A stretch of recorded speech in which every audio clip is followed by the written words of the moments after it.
Certo, então. Esse aqui é o trabalho final de Física 2. Nós somos o grupo composto por Ana Carolina Pereira Teixeira, Gustavo Saturnino e Ivan de Oliveira Gomes Teixeira, do curso de Geologia, e Luar Carvalho, do curso de Engenharia de Alimentos. Eu vou começar falando da minha área, de Geologia, e os conceitos físicos aplicáveis nela. Então, os conceitos físicos que são, no caso, eletrostática, eletrodinâmica e eletromagnetismo, são imprescindíveis para interesses geológicos implantados em subsuperfície. São muito úteis na área, né? O geofísico estuda as propriedades físicas da Terra a fim de investigar suas camadas profundas. A física, então, é utilizada para identificar e estudar as camadas mais invisíveis, né? E inexploráveis, assim. Os métodos eletromagnéticos ativos ou indutores fundamentam-se na inconformidade das propriedades elétricas e magnéticas do solo. Na arqueologia, o contraste de propriedades entre os fósseis e o meio à sua volta depende da natureza dos materiais. Conhecer a evolução de uma área do planeta permite-nos saber seus potenciais econômicos e minerais. A partir desses conceitos, existem os minerais metálicos, como ferro, alumínio e cobre, que são materiais condutores, dessa forma abrangendo a eletrodinâmica.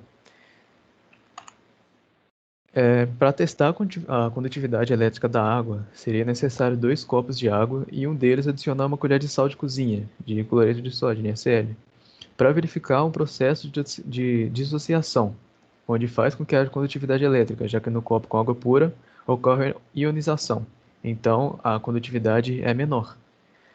Esse processo é utilizado então nas explorações de água subterrânea, com a intenção de constatar quanta energia elétrica a água é capaz de conduzir.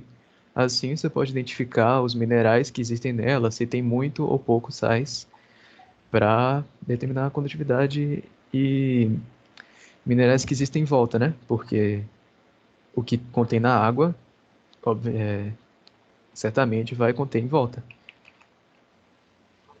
Então, o Hans Christian Ørsted percebeu através de experimentos que a agulha imantada de uma bússola sofria deflexões quando estava próxima ao fio condutor por onde passava uma corrente elétrica. Ele reparou que a agulha da bússola apontava normalmente para o norte geográfico, quando o circuito estava desligado. Porém, era defletida quando a corrente elétrica fluía pelo fio. A única possibilidade para a mudança de direção da agulha da bússola era a presença de um campo magnético diferente daquele provocado pela Terra. Ou seja, a Terra em si já tem o seu campo magnético, gerada pelo movimento do núcleo e etc, né? E esse mecanismo do Hans Christian gerava um outro campo magnético, que seria então conhecido como magnetismo. Coisa de ímã, seria um ímã elétrico no caso, né? E com isso a conclusão de Ørsted foi que cargas elétricas em movimento eram capazes de gerar um campo magnético em si, por fora do já existente na Terra. E um fio que conduz a corrente elétrica atua como um ímã, que seria a agulha, e que magnetismo cria eletricidade, e eletricidade cria magnetismo. Um cria o outro e o outro cria um. Então, agora é a parte da Luar, com seu curso de engenharia de alimentos. Meu nome é Luar. Em relação à engenharia de alimentos, é possível a gente dizer que um dos processos muito importantes para a conservação é a conservação por frio. Esse método que utiliza o frio é importante na física porque é necessário o uso de refrigeradores e freezers. Só que sem a física não seria possível. É necessário a refrigeração, né, para a conservação dos alimentos. Então, quando ele tem a temperatura entre -1 e 8 graus Celsius, a gente tem a conservação por alguns dias, no qual não ocorre mudança de fase. E quando a gente tem a temperatura de congelamento, que é abaixo de -18 graus, a gente tem a mudança de fase, ou seja, a água livre do alimento.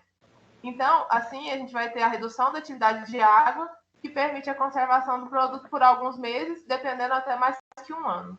A hipótese criada foi de que muitas coisas não seriam possíveis sem a eletricidade. Então, a eletricidade, como sendo a parte da física, né, que vai estudar os fenômenos associados a cargas elétricas. O eletromagnetismo é a parte que estuda a eletricidade e estuda a relação entre o fenômeno elétrico e o magnetismo. Abaixo tem uma imagem só representativa, né, para mostrar o modelo atômico, a eletricidade e a imagem de uma geladeira, mostrando mais ou menos quanto tempo o alimento pode ser conservado dentro dela. A corrente elétrica ela vai ser produzida pela variação no campo magnético e também gerando uma corrente elétrica. Logo, é impossível a gente perceber que não seria como a gente viver com qualidade, com conforto, sem o uso da física, né? Então, é necessário dizer que a física ela está presente em muitos momentos do nosso dia a dia e também com aplicação em engenharia de alimentos. A proposta de experimento que a gente diz é que poderia ser testada o uso de caixas de isopor com pedras de gelo e essa caixa de isopor totalmente fechada, para que seja possível conservar um alimento por mais tempo. Só que esse tempo da caixa de isopor não se compara nem um pouco ao tempo de conservação quando a gente tem um aparelho elétrico, como, por exemplo, a geladeira e o freezer.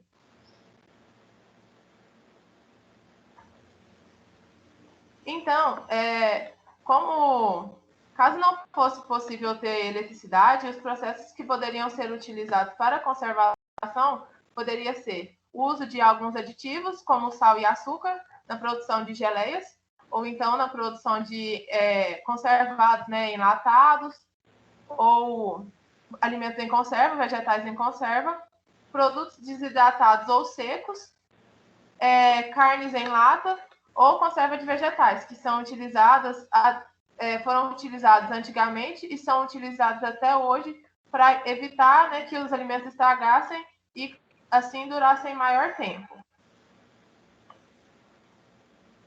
Essas foram as referências que a gente utilizou.